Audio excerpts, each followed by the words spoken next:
Shalom dan selamat datang di YouTube channel GSJS Jakarta. Dan Anda sebentar lagi akan menyaksikan firman Tuhan yang akan memberkati hidup Anda. Jadi jangan lupa untuk like, share, dan jangan lupa untuk subscribe. Tuhan Yesus memberkati dan selamat menikmati firman Tuhan. Shalom.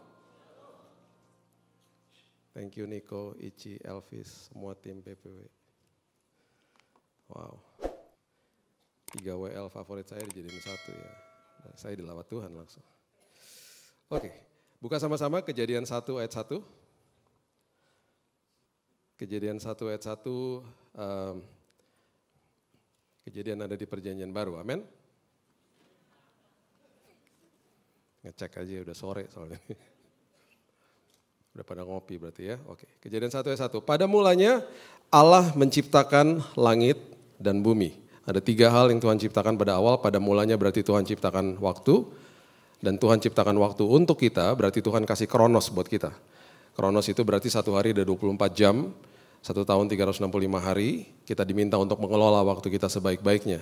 Bahkan kita juga dibatasi sama waktu, kita diberikan masa tugas. Masa tugas kita 70 kalau kuat 80 tahun. Ya, jangan stres ngeliatin saya itu ayat Alkitab. Ya. Mazmur 90 ayat 10. Ajari aku menghitung hari-hariku sedemikian supaya aku bertindak bijaksana. Nah, Tuhan bergerak di dalam Kairos. Kairosnya Tuhan itu dahsyat. Tuhan sudah ada di hari Senin besok. Menyiapkan yang terbaik bagi semua kita. Karena dia menembus waktunya manusia.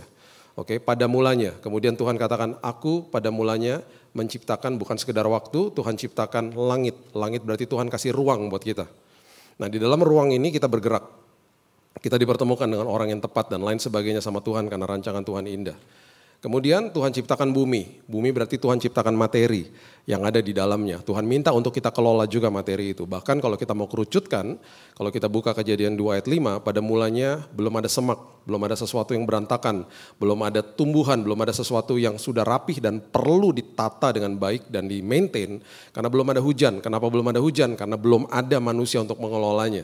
Pada awal manusia nggak pernah dikasih organisasi gereja. Manusia pada awal dikasih marketplace. Jadi besok masuk ke dalam pekerjaan kita, jangan bilang besok hari kerja. Jangan bilang hari ini hari kudus, besok hari kerja. Bukan, hari ini hari kudus di dalam gedung gereja. Besok hari kudus di dalam gedung kantor. Setiap hari hari kudus. Setiap hari kita dikuduskan Tuhan. Setiap hari kita menerima kekudusan yang indah dari Tuhan. Ya. Nah, setelah kita ngerti itu, kemudian setelah Tuhan ciptakan semuanya ini untuk manusia, Tuhan tempatkan GPS dalam hidup kita. Itu sebabnya manusia selalu searching for God, manusia selalu cari Tuhan.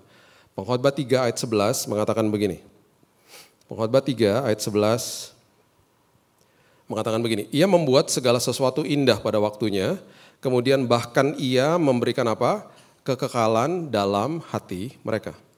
Tuhan memberikan kekekalan dalam hati manusia. Ya. Tuhan kasih eternity within us. Itu sebabnya manusia pasti akan cari Tuhan. Karena manusia adalah ciptaan, dia akan cari penciptanya. Oke?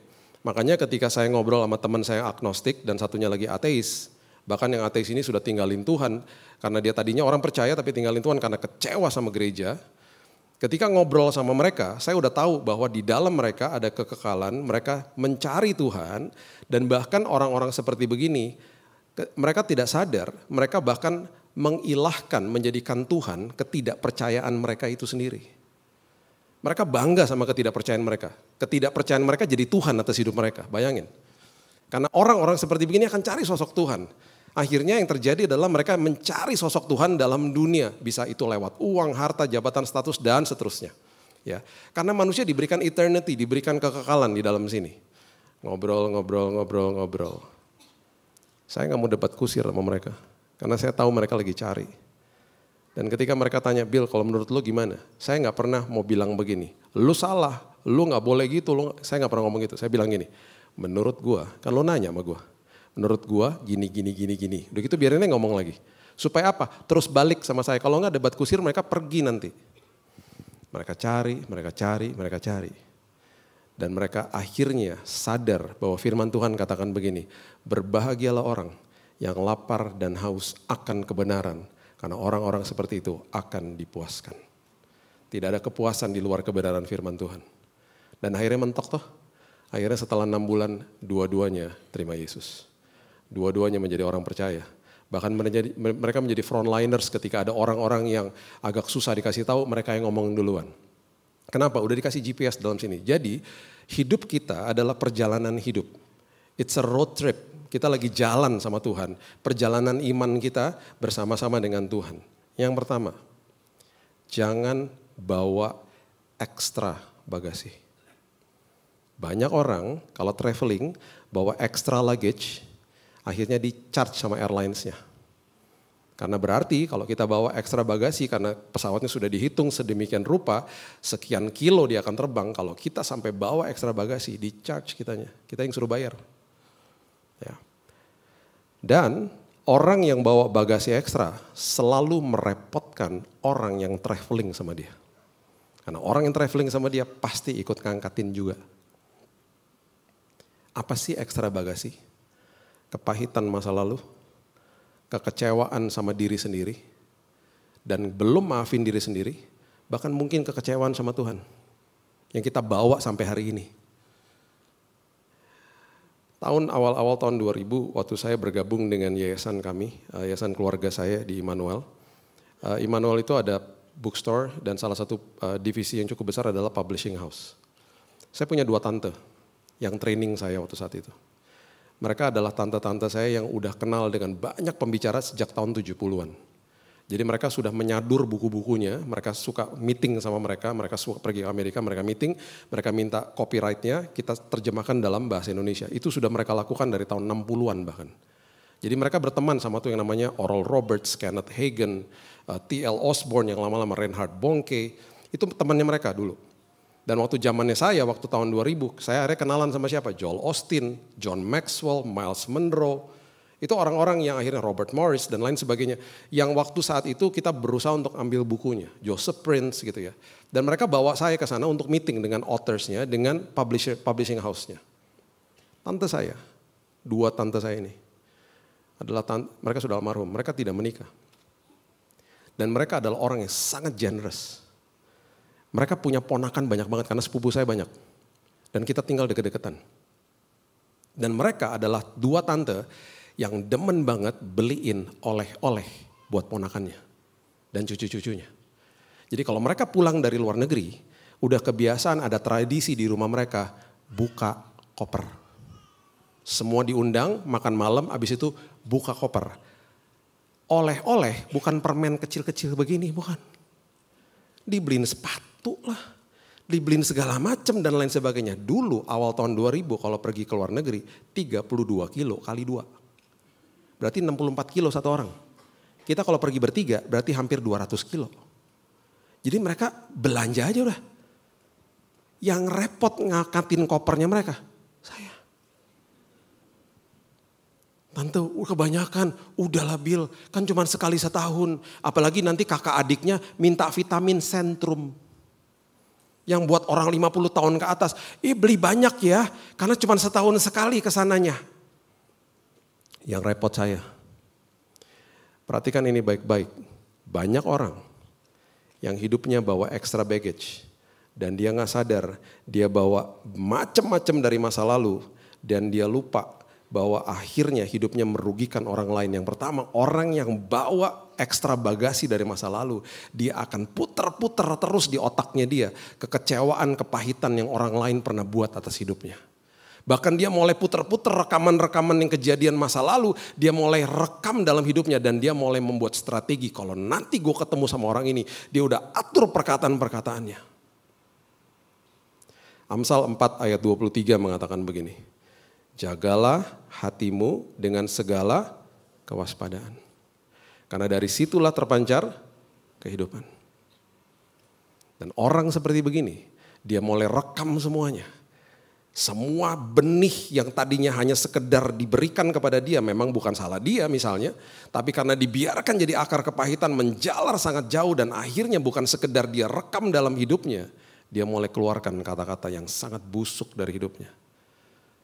Pernahkah Bapak Ibu dekat-dekat orang yang kata-katanya negatif terus, mencibir terus, asumsi terus, sensitif terus. Roma 3 ayat 14 mengatakan begini, mulut mereka penuh dengan sumpah serapah. Mulut mereka penuh dengan sumpah serapah.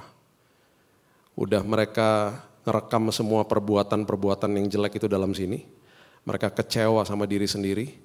Bahkan akhirnya banyak yang orang kecewa sama Tuhan. Saya paham. Perhatikan ini baik-baik. Banyak orang yang berduka karena ditinggalkan the loved ones, orang yang mereka kasihi. Dan mereka kepahitan sama Tuhan.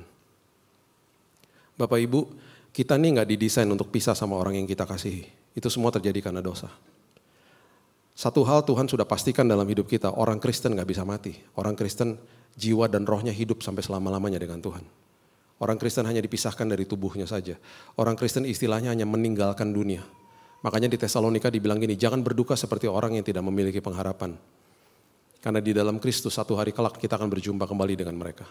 Oke, memang kita nggak didesain seperti begitu. Tetapi akhirnya kita kebingungan. Saya berduka bukan untuk orang yang pergi. Saya berduka untuk orang-orang yang ditinggalkan. Dan seringkali saya nggak bisa ngomong. Dan saya juga akhirnya lemah akhirnya. Ngadepin kedukaan demi kedukaan. Dan akhirnya kita mengatakan kata-kata yang salah ketika kita pergi ke rumah duka. Please, perhatikan ini baik-baik. Jangan pergi ke rumah duka dan ngomong sama orang yang berduka. Bilang begini, kamu harus kuat. Enggak, dia gak harus kuat. Dia harus nangis hari itu. Dia harus nangis. Jangan sok mau menyempurnakan kondisi dan kita udah gak ngerti harus ngapain.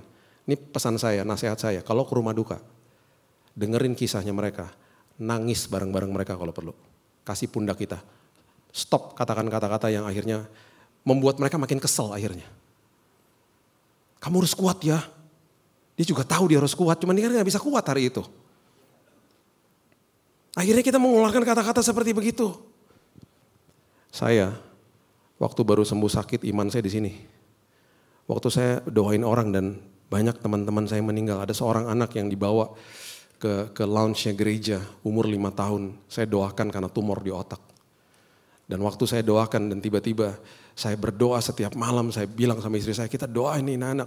Tiba-tiba beberapa bulan yang lalu saya dengar dia berpulang. Dipanggil pulang sama Tuhan. Bapak Ibu pikir iman saya selalu di sini? Enggak juga. Iman saya jeblok juga. Bukannya berarti kalau iman saya di bawah saya mempertanyakan Tuhan dan tidak percaya sama Tuhan. Bukan. Iman saya lemah juga. Saya juga manusia. Saya juga lemes.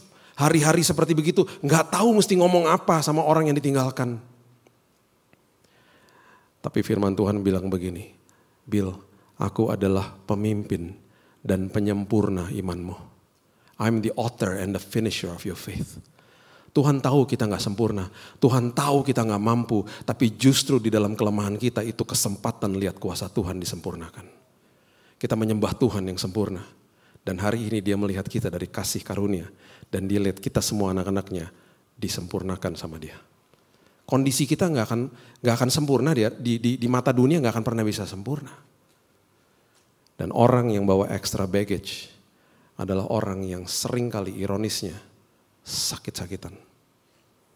Alkitab mengatakan Kisah Rasul 8 ayat 23. Kisah Rasul 8 ayat 23. Sebab kulihat bahwa hatimu telah menjadi seperti empedu yang pahit dan terjerat dalam kejahatan. Sakit, mahlah, GERD lah, dan organ-organ yang lain kena terus akhirnya. Karena nyimpen ekstra bagasi dari masa lalu, simpen sampah dari masa lalu. Dan yang paling mengerikan adalah orang yang simpen kepahitan dari masa lalu, dia akan membuat orang di sekitarnya pahit sama dia. Ibrani pasal yang ke-12 ayat yang ke-15 mengatakan begini. Jagalah supaya jangan ada seorang pun menjauhkan diri dari kasih karunia Allah. Perhatikan kalimat ini. Because we're gonna go back here. Kita akan kembali ke sini. Perhatikan kalimat ini. Jangan jauh-jauh dari kasih karunia Tuhan. Perhatikan ini. Agar jangan tumbuh akar yang pahit. Oke? Yang menimbulkan apa? Kerusuhan dan mencemarkan banyak orang.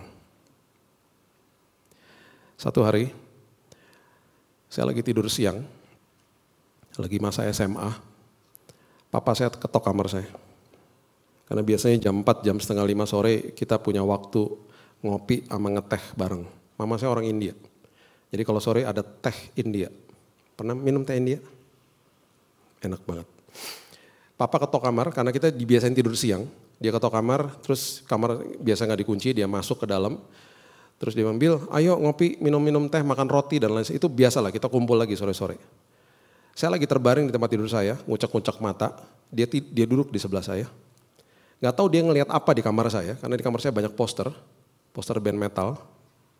Jangan hakimi saya, itu masa SMA saya. Saya suka band rock. Jadi dia ngeliatin gitu ya, dia ngeliatin, terus dia duduk di situ. Gak tahu apa yang nge-trigger dia, pikiran dia. Mungkin dia ingat sama masa lalu dia. Tiba-tiba secara random dia bilang gini, Bill, kamu tuh pernah dengar gak ceritanya Opa, papanya dia, yang saya gak pernah ketemu. Kenapa Pak? Kamu tahu kan Opa tuh tentara Kenil di Manado sana, di kampung Tomohon.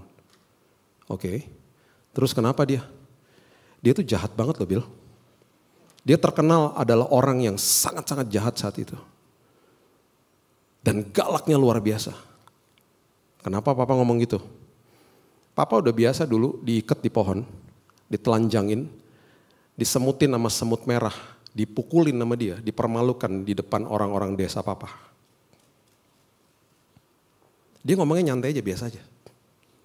Wow, waktu dia ngomong gitu, saya ingat teman-teman saya yang duduk di bangku SMA yang digebukin sama orang tuanya karena orang tuanya digebukin sama orang tuanya juga. Terus saya tanya gini dong, kok Papa gak pernah pukulin kita kayak gitu? Papa kalau disiplin kita normal-normal aja. Bahkan saya melihat sosok ayah yang penuh dengan senyum dan sangat luar biasa. Dan pertanyaan kedua saya, Papa gak pernah mukulin Mama. Bahkan dia lebay banget sama Mama saya. Mama cuma staycation 1 malam. Karena dia keluarga besar suka staycation di salah satu hotel di Jakarta yang favoritnya mereka pergi ke situ. Papa males lah ikut, cuman 1 malam dia nganterin ke hotel itu, dia pulang lagi, besok dijemput lagi. Besoknya Mama pulang ada bunga segede-gede bagong di rumah, tulisannya welcome home. Aduh please deh Pak ya, lebay banget.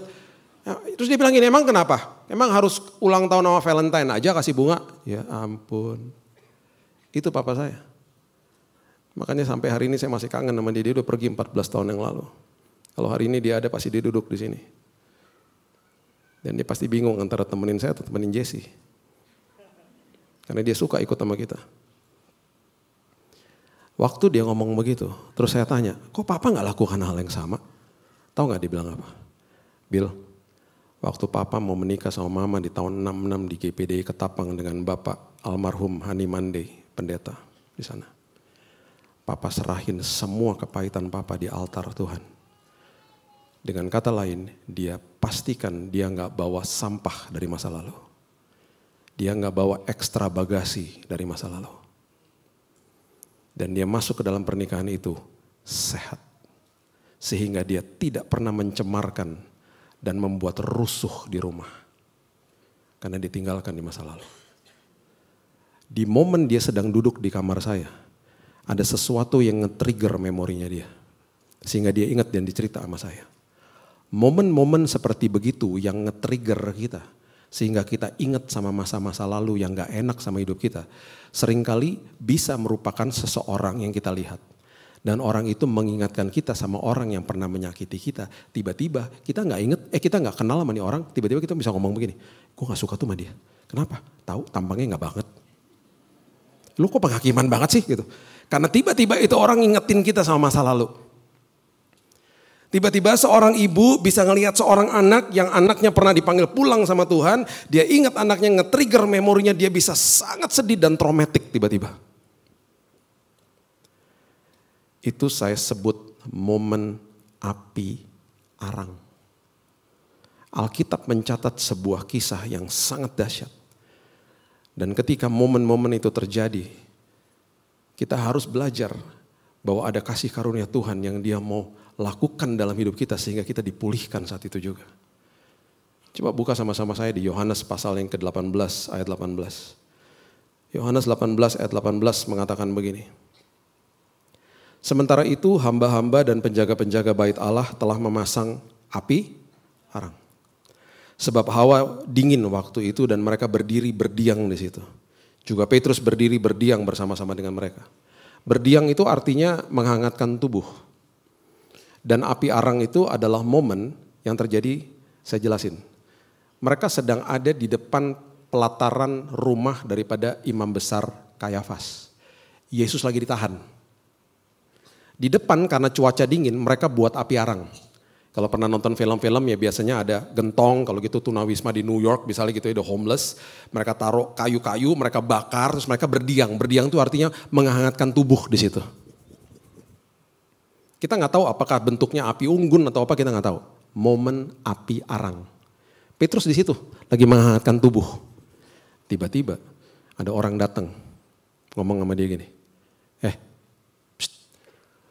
lu bukannya murid Yesus? Kita udah tahu apa yang terjadi. Dia sangkal Yesus 3 kali.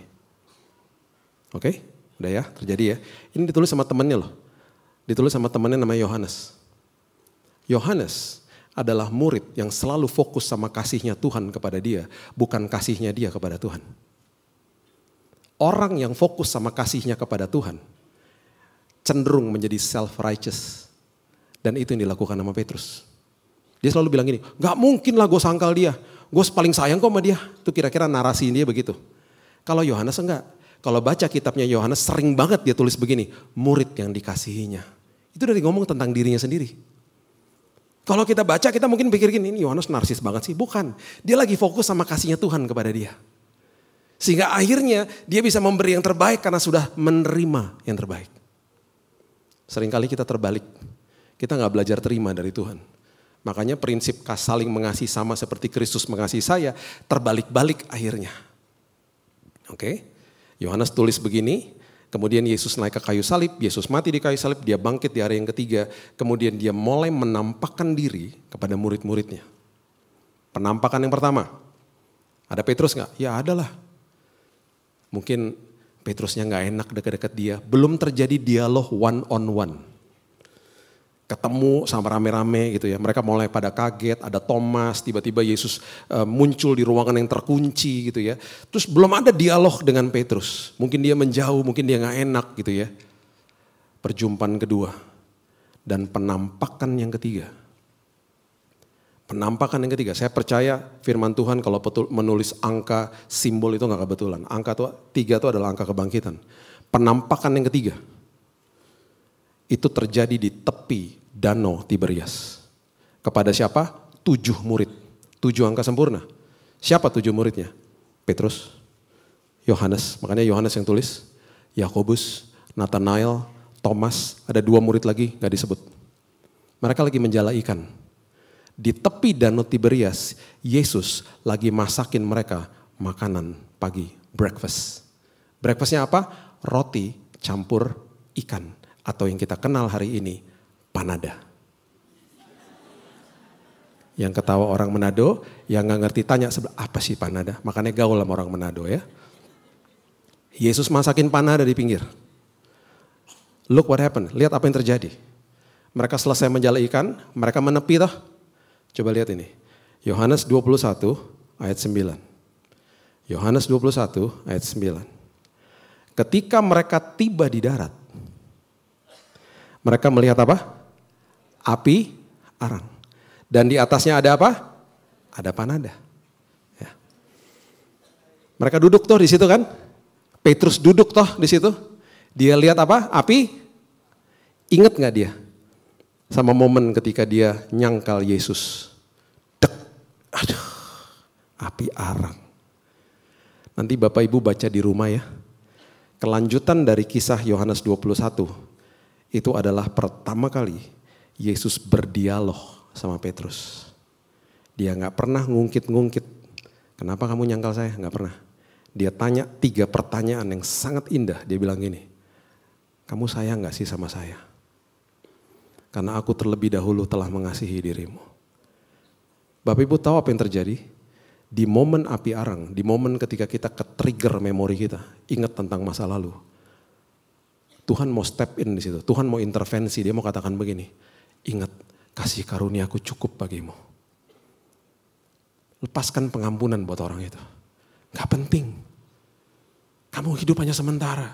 Kalau kamu pernah kecewa sama dirimu sendiri, ingat aku gak pernah tuduh kamu. Kalau kamu pernah jatuh dalam dosa, yang aku datang dan kalau Roh Kudus datang, aku hanya mengingatkan perbuatanmu. Dan kalau ada suara-suara yang menyerang karaktermu, kamu dibilang kamu gak layak, kamu gak bisa, kamu bodoh. Itu bukan dariku, itu dari iblis. Karena iblis akan serang karakter kita, tapi Tuhan akan bilang, nak, yang kamu buat itu salah, nak. Hati-hati, itu bisa membahayakan dirimu. Setelah dia pulihkan Petrus, 3 kali juga dia bilang begini sama Petrus, gembalakan domba-dombaku. Kamu harus pulih supaya kamu bisa jadi berkat buat orang lain. Jangan bawa ekstra bagasi dari masa lalu. Kalau enggak, kamu enggak akan bisa jadi berkat buat orang lain. Petrus menjadi pilar daripada gereja mula-mula.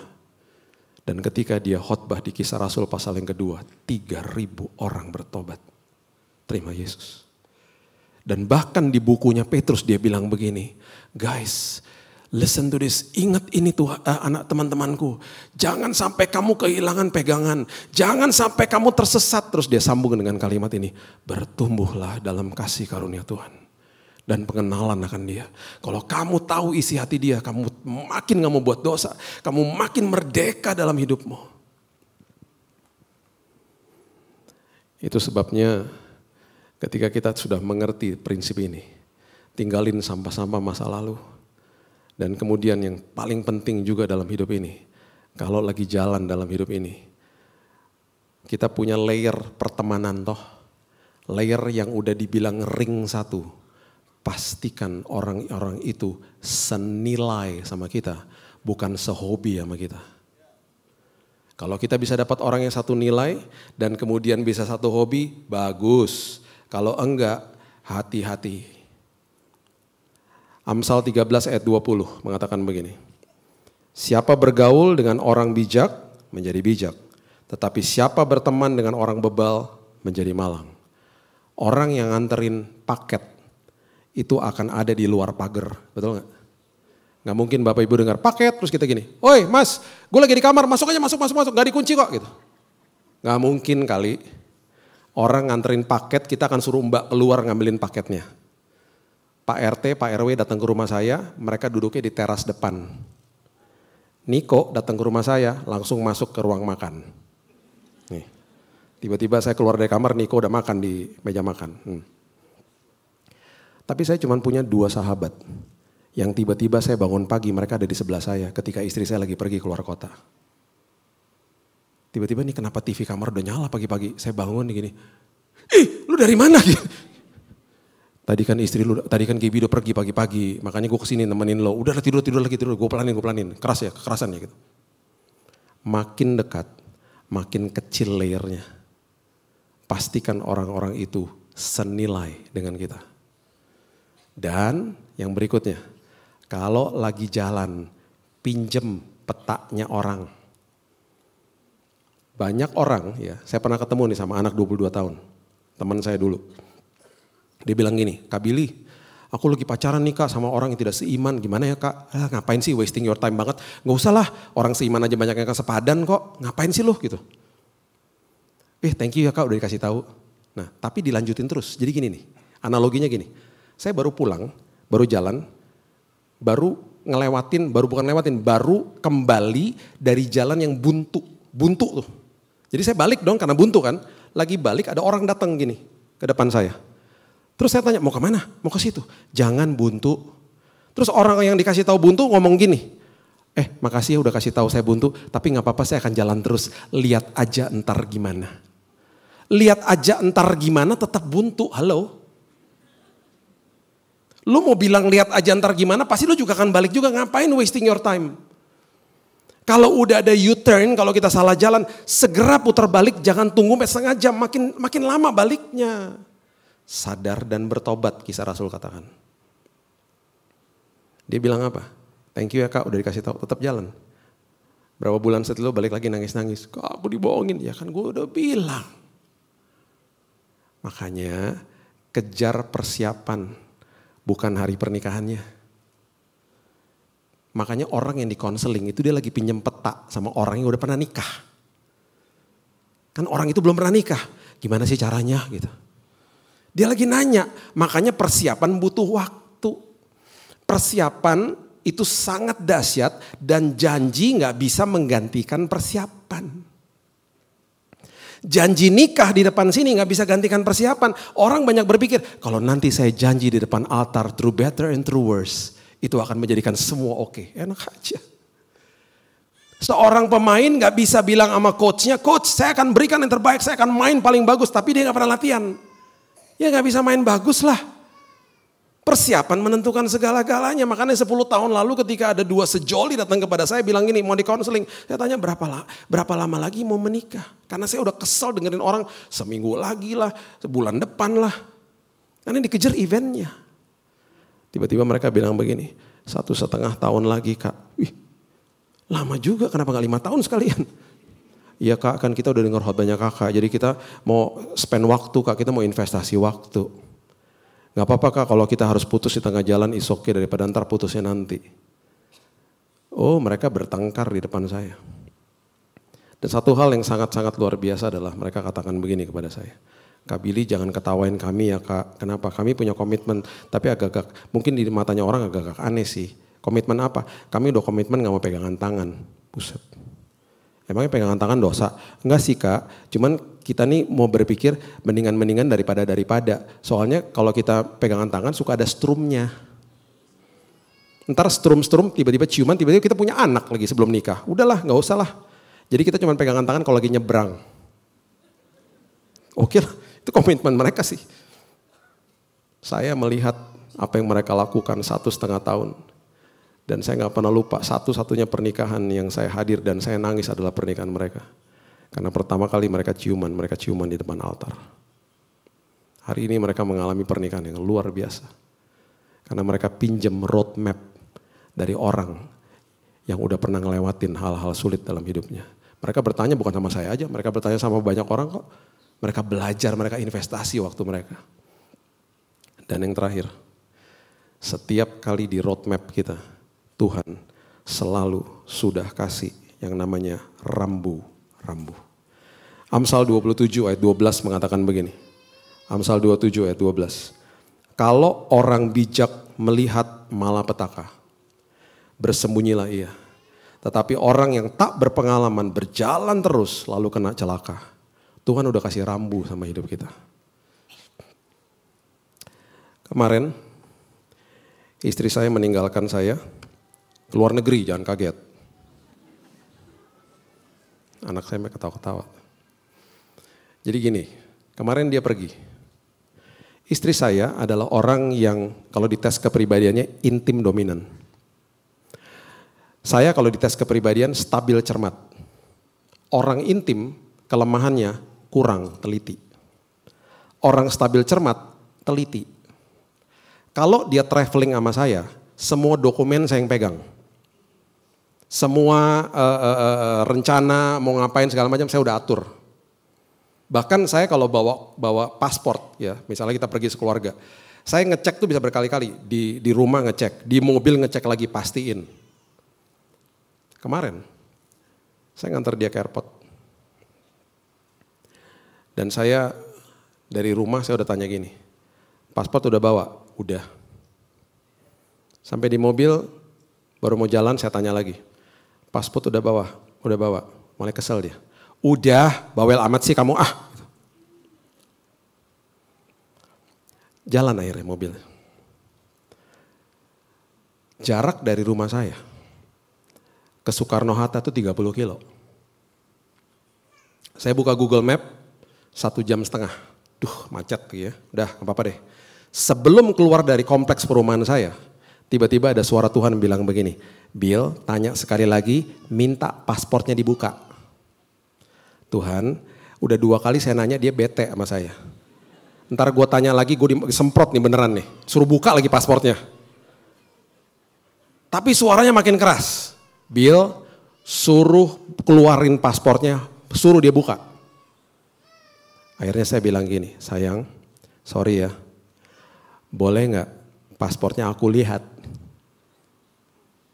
Dia makin kesel dong. Dia keluarin. Tuh, lihat tuh, nih, lihat nih, udah kak, lihat, puas kak. Boleh gak buka? Ya ampun kamu Bill, udah dong jalan aja. Boleh gak buka, saya mau lihat. Coba mau lihat aja. Ya isinya paspor, ini paspor. Buka aja, saya cuma mau lihat. Bapak Ibu, paspor kalau udah paspor lama, biasanya yang kelihatan apa? Digunting dalamnya, betul nggak? Tahu ya? Dia buka dong halaman pertama, ceger. Saya posisi di sini toh, jadi sebelah situ. Ada guntingannya. Berarti yang dia bawa paspor lah. Saya diem aja gak berani ngomong. Tiba-tiba ada suara merdu banget. Sayang, paspornya paspor lama. Saya bilang, aku tahu sayang. Terus saya tanya lagi, jadi menurut kamu kita harus bagaimana? Ya pulanglah. Oke sayang, kita pulang. Terus saya bilang gini, untung kan masih di kompleks perumahan, kamu bisa bayangin gak? Kamu di depan counternya Qantas, kalau dia naik Qantas. Tiba-tiba kamu buka, aku udah pergi pulang, ninggalin kamu. Dan kamu baru nyadarnya di airport. Kamu suruh saya balik lagi, ambil paspor dan balik lagi, itu 60 kilo. Kamu ketinggalan pesawat sayang. Iya sih. Saya suka bercanda ya, jadi saya tanya lagi. Jadi beneran nih pulang? Ya iyalah pulang lah, ambil paspor yang bener. Kita pulang. Sampai di rumah dia ambil paspor. Dia keluar, dia masuk ke mobil lagi. Saya masih gak mau percaya. Jangan-jangan ntar diambil paspor saya lagi. Ya. Kan saya teliti orangnya. Teman-teman saya pada ketawa, pada kenal istri saya. Terus saya bilang gini, sorry ya. Jangan ngambek, boleh gak lihat sekali lagi? Bill, please Bill, aku kan udah lihat. Ya udah kita lihat bersama lah, biar kita dua-duanya puas gitu loh. Dia buka, dah bener ya, tuh ya udah bener. Makanya lain kali dengar kata-kata suami. Tuhan kasih rambu di dalam sini. Dan kalau Tuhan kasih rambu, waktu saya cek Google Map-nya, ternyata diarahin ke jalan yang lain. Saya bilang ini, makasih ya Tuhan. Mungkin aja di jalan yang tadi saya mau pergi ada bahaya, saya gak tahu. Tuhan bisa rubahin semuanya. Kalau kita dengar rambunya dan lihat rambunya. Saya tutup sama kisah nyata ini. Kami mendarat keluarga kami di kota namanya Calgary di Kanada. Saya udah biasa ke negara itu, bahkan dulu saya nikahnya di sana juga karena mertua saya dulu tinggal di sana, keluarga istri saya juga masih banyak di sana. Tapi kami biasa ke kota namanya Vancouver. Saya nggak pernah ke Calgary waktu saat itu. Jadi saya ke Calgary karena ada undangan dari seorang hamba Tuhan. Saya ke sana, dia bilang, Bill nanti lu sampai di airport, lu pesan mobil, ya, lu rent a car, udah gitu lu ketemu gue di tengah kota. Dan kita makan siang. Oke, saya sewa mobil, saya masukin koper-koper semuanya di dalam mobil. Dan kemudian kita pergi ke tengah kota, ke downtown. Belum check-in. Saya cari tempat parkir gak dapat. Tiba-tiba ada satu tempat kosong. Ya udah parkir di situ aja. Puji Tuhan dapat tempat kosong, parkir. Parkir saya langsung makan. Selesai makan 2 jam di restoran, selesai. Saya mau check-in ke hotel, kita kembali ke mobil. Tiba-tiba mobilnya hilang. Mobilnya gak ada. Seperti biasa, seorang istri bilang begini, gak di sini parkirnya, di sini sayang. Kita harus tahu ya, pria itu jagoan visual, wanita jagoan ngomong. Makanya dulu ya, udah kejadian berkali-kali kalau parkir di mall misalnya, parkir di B1, istri saya suruh jalan, kamu jalan duluan. Karena saya jago visual, kita laki-laki jago visual. Parkir di B1, kita masuk ke dalam mall, kita udah tahu liftnya naik ini. Pas keluar di mall kita udah tahu tokonya patokannya ini, ntar keluar lewat sini. Waktu balik begitu juga dong. Patokannya ini, biasalah ibu-ibu kan. Bukan di situ parkirnya, udah sayang di sini ikutin aku. Bukan di situ, Tuhan bungkam mulutnya, Tuhan bungkam mulutnya. Tuhan tolong dia Tuhan. Bukan di situ, ngomong terus, di sini sayang, udah ikut aja. Tuhan jamah mulutnya Tuhan. Bukan di situ, bukan di situ, bukan di situ. Akhirnya ketemu nggak mobilnya? Ketemu kan?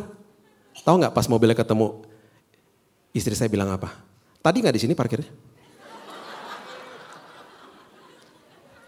Tadi nggak di sini? Emangnya dipindah-pindahin satpam? Dari tadi juga di sini sayang. Enggak, tadi nggak di sini. Di sini. Kenapa sih kamu nggak mau ngakuin aja? Kamu yang salah gitu. Ya udah, masuk mobil aja. No, my wife is a beautiful wife. Saya lagi mumpung nggak ada dia nih, jadi saya bisa ngomongin. Cuma ada anak saya di sini. Tadi saya udah bilang, tadi aku udah ceritain cerita paspor. Ya, makanya kan ada hikmahnya kan, ada berkatnya, kan bisa bagiin ke jemaat kan. Emang kamu ngomong apa aja? Udahlah, pokoknya kamu bagus lah, pokoknya kamu akhirnya sadar ceritanya gitu. Dan kamu tuh sangat luar biasa, udahlah pokoknya gitu aja. Dah, mobil hilang toh. Dia cari-cari ke tempat lain, memang di situ parkirnya. Akhirnya saya telepon 911. I want to report a stolen car. Mobil saya hilang. Terus ditaruh di on hold. Oh bentar kami cek. Dia lagi cek. Tiba-tiba saya lagi berdiri di situ. Saya lihat-lihat. Ternyata ada rambu di situ. Kecil rambunya. Tulisannya gini. Loading zone.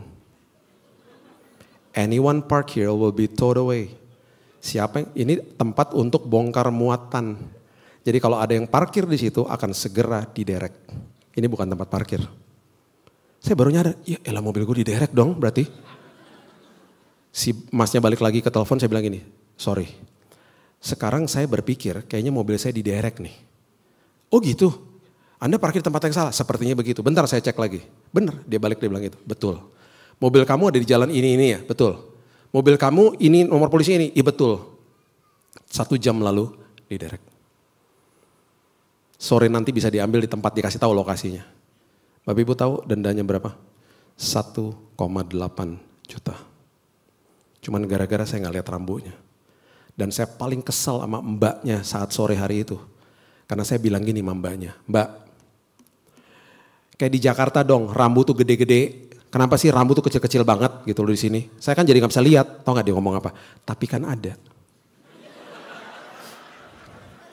Bapak aja nggak lihat. Kesel banget saya. Saya masih ingat tuh mukanya dia. Tapi saya udah pastikan saya nggak bawa bagasi ekstra karena saya udah lepaskan pengampunan buat dia.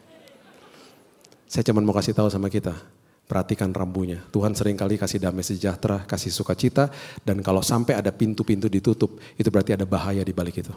Mengucap syukurlah, kita hanya membutuhkan 1 pintu dibukakan sama Tuhan dan terjadi terobosan dalam hidup kita. Enjoy your road trip sama Tuhan. Berikan dia tepuk tangan yang luar biasa. Terima kasih bagi Anda yang sudah menyaksikan tayangan dari GSJS Jakarta, dan kalau Anda berada di sekitar Jakarta, di Jabodetabek, saya undang Anda untuk bisa menghadiri ibadah-ibadah onsite kami di Mall of Indonesia di Kelapa Gading dan juga di Pluit Village Mall. Dan saya percaya Anda pasti diberkati. So see you and God bless you.